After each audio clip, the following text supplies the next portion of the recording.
Welcome to the Regional Radio Sports Network and RRSN.com. Adam Demaree alongside me, Bob Schellinger, head coach of the LaPorte Slicers, hanging up the whistle after 50 years. And first off, Coach, congratulations on a successful career, not only as a coach but as a player as well. 50 years in this sport. How does it feel to be finally done?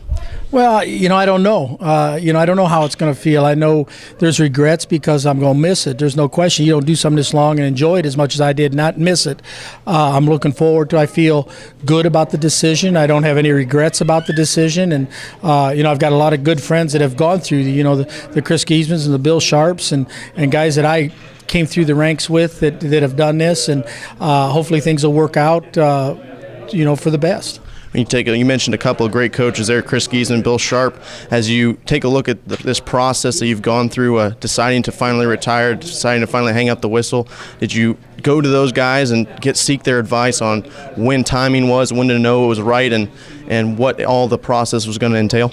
I really didn't. I've known Bill Sharp. I used to officiate with Bill, and we've talked over the years. I did talk with Mark Hoffman from Valpo. He retired a couple years ago, but not really. I felt I had to do this mostly for myself and for my reasons. And be content, and I'm very content with the decision.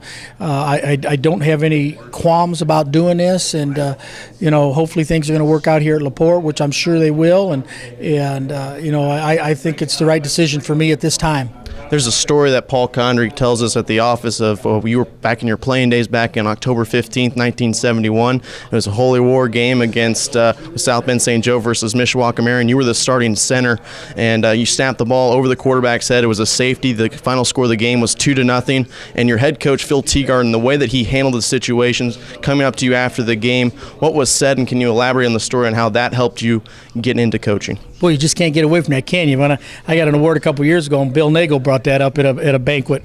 But that's true. I was a center, and I snapped overhead. We lost 2-0 to Mishawaka Marion, and that was back then. The rival was so intense, and I think that cost us the conference. But I remember being back in the locker room afterwards. And I was the last one to leave, and Coach Teagarden came up to me and put his arm around me and said, that play shouldn't have cost us a game, and talked to me a little bit. And he said, "No, hey, don't go out and do something crazy." And that meant a lot to me. That gave me a lesson on how to treat kids. Sure. And I'll forever, not only for that, be indebted to Coach Teagarden, because he was a fantastic coach. I had 4 brothers that played for Coach Teagarden, and then later in that story, that night I went home. I didn't want to go out, and Tom Abernathy, who was a great name in the past in basketball at St. Joe IU, came and got me and said, "Hey, we're going out," and took me out to get something to eat. So that was a great time in my life, and I loved playing for St. Joe, and I loved playing for Coach Teagarden. But that showed me what a coach needs to be. It wasn't about the X's and O's. It wasn't about the W and L. It was about taking care of one of his players, and that's something that those experiences help you to handle things as a coach. Well, and you take a look at the fact that some of the adverse situations that you've had to face and the adversity that you've had to face not only as a coach but as a player as well. Well, that story just a minor detail and a big storyline that you've had in your coaching career. You take a look at how that's affected the style and the way that you approach the game of football. Well, everything that you do or think or read or see, I think, helps you to mold what you want to do in your philosophies. And it's your own personal philosophy. It's nobody else's. Sometimes assistants like it. Sometimes they disagree with it. Fans disagree with it. But when you're in a position like this and you're dealing, with 70, 80 young men and then another 30, 40 on the freshman level, and you got to discipline those people, there's going to be people that don't agree with you. And you just do what you feel best. And I feel every day when I walked out of this football stadium and I put my head down on my pillow, I could sit there and say I did things what I felt in my heart were the right way. I was talking to the staff the other night when I was telling them my goodbyes. I said, "Guys, I know you didn't all agree with me, but I know in my heart that every decision I made I felt was the best for LaPorte football and what was good for high school football." And I think that's real important. Sometimes coaches lose the sight that your school is part of a bigger picture, and we're part of bigger pictures. And I think I've always tried to do that within the IFCA, Indiana Football Coach Association. I tried to do what was right, and I tried to do everything with class and tried to do everything to cast a good light on high school football, and I think that's very important that we do that. As you take a look back at some of the players that have played for you, mentioned Charles Sallery, obviously big part of your success this year in 2014. But taking a look back, maybe what were some of the guys that weren't big on the stat sheets but still made it very easy for you to put the whistle on every day and go to work? Well, I tell you, coaching for 39 years, I've coached a ton of young men. And to start naming them, I would leave somebody out that I shouldn't. go back to my days at South Central when I first became a head coach out there back in 1980 or 81, whatever it was. There were great kids there. And then as I went through the ranks there, when we had our seasons, we had 2 seasons, I think where we were 7-1 or 8-1 during that cluster time. And then, my last year there, we were 8-0, and I could name a lot of kids there. And then coming here, our first year, we beat Hobart for the first time in 50 years or something. And then we ended up beating Hobart 3 or 4 more times, and that was kind of not the milestone, but the everybody measured their programs on what Hobart did, and they had great programs, and to be able to do that, and then come in and win a conference where LaPorte had only won one in the history of the school, and then to win a couple sectionals and a couple regionals and a semi-state and go to state finals. We've accomplished a great deal. Have we had some bad years? Absolutely. And do those bother you? Absolutely. The losses hurt a lot more late in your career than the wins help. And that's all the stress and the pressure just gets so great. People don't understand that. They think my mom always thought this was a game. She didn't understand it was my job, and you put your heart and soul into it. But I think a lot of people don't, and they don't understand the time these coaches put in, and the time we spend with these young men. I was talking today. We spent 4 solid months with our young men in our program this year going to the state finals. Would we do it again? Absolutely, we'd do it again. But it's just the time, and I think you got to have great kids, and they're the ones that kind of make you go.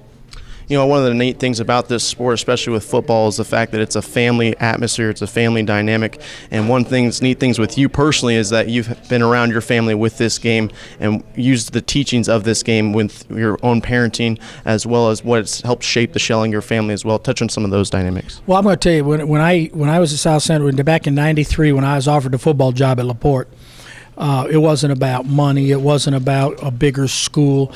What it boiled down to is my decision was if I came to LaPorte, I could get to see my kids play because they all went to LaPorte. If I stayed at South Central, I wouldn't have got to see them play. My sons played football and baseball. My daughter played basketball and volleyball, and I would never have got to see them play if I stayed there. So that was the main decision. So it was a family thing right from the start. I remember when Mark, who's now the head baseball coach at Maryville, we sat down in my basement and both of us cried like little babies. He said he would never be a LaPorte fan. He was a South Central, and he was just a young boy at that time. He wasn't even in, I don't know, first or second, third grade. I don't know what he was in. And he was mad at me for leaving. But later in life, he's glad I did because I got to coach him. And that's probably one of the greatest things that I've ever got to do is I got to coach my own boys, and I got to coach with one of them. And that was one of the hardest things saying goodbye to this staff is one was my son. And what a great honor for me to be able to work with him. And our values have always been based. I go back to my parents. We always were involved in sports. We all played football, basketball, baseball, depending on the season. My sister was a cheerleader. My other sister played powder puff football, the one that's a South Bend policeman now. So sports was our life, and my parents were there every step of the way. They didn't miss a game. My dad coached Little League.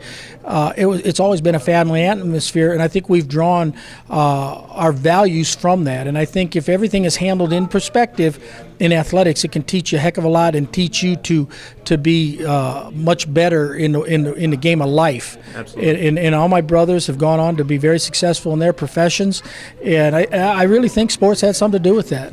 Finally, Coach, 34 years as a head coach, over 170 wins in your career. The biggest thing you want people to learn from your tenure as a head coach, either at South Central or here at LaPorte? Well, I hope they would remember me for my passion for the kids. I love the game. There's no question. You're not in the game this long without loving the game. But I cared about my athletes, and I know I've got a reputation of being a yeller and a screamer and all this kind of stuff. But I cared about our athletes, and I care what they do, and I care what they did when they got out of school. I care what they're doing now when they're 35 years old, and I think that's the biggest thing. I love the kids that I've been associated with over the last 39 years. Coach, best of luck in the future. Thank you very much. And if I can say one last thing, Absolutely. And I know Paul's not here, and Paul and me have become great friends over the years, and what he has done for high school football is tremendous. And obviously he's a Hall of Famer, and he should be a Hall of Famer. And I just want to thank Paul for what he's done and what he does for high school football. I know he appreciates that, Coach. Thank you very much. Bob Schellinger, head coach of the LaPorte Slicers, joins us here on the Regional Radio Sports Network.